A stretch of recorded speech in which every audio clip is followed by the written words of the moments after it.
I have a way to get rid of politicians very slowly that'll help the government become more efficient.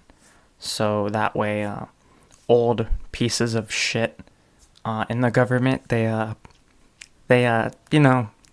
stop living until they're like 80. I call it murder by donuts. And here's what you do: is you get some rich guy to send government officials donuts every day.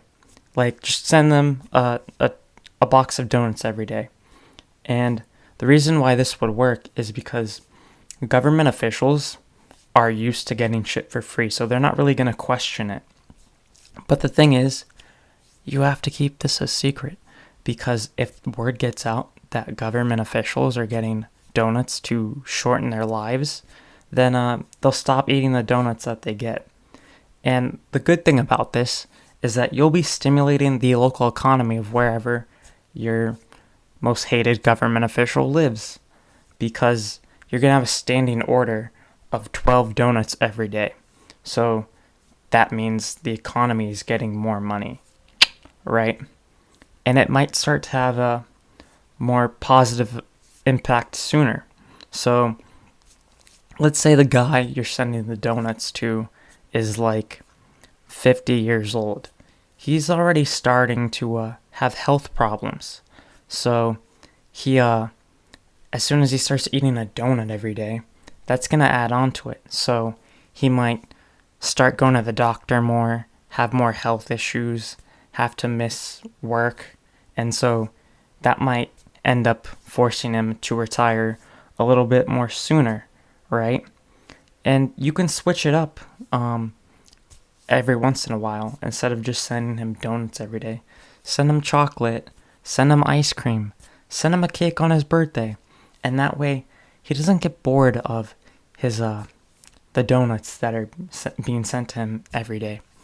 And the reason why I keep saying he is because men don't have a lot of self-control, and white men run the world, right?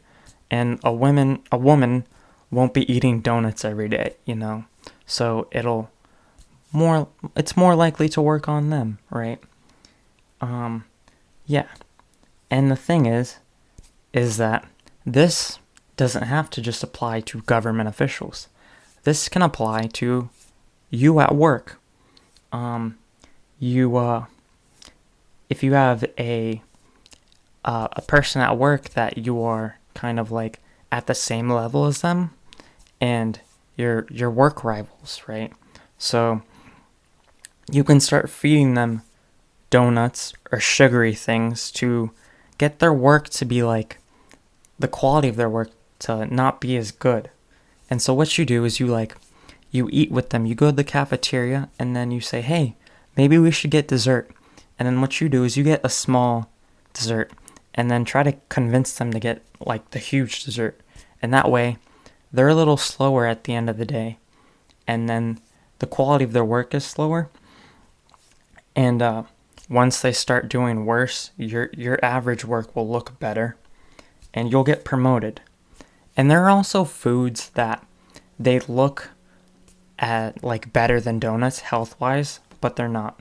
What you got to do is you got to find those foods, and what you do is you have the office manager that runs the office and snacks, or that supplies the break room, is you got to get her to have one of those sugary, healthy snacks in the break room, and then you bring your rival one every day. Just be like, hey, you look a little tired, thought you could use this. And they think you're giving them something healthy, but you're not. You're giving them sugar. And then you might get a promotion. You might become the manager. And the thing that you can do is you start having donuts in the office every day. And the reason why you want to do this is so that no one has better work than you and they can't take your job. All right.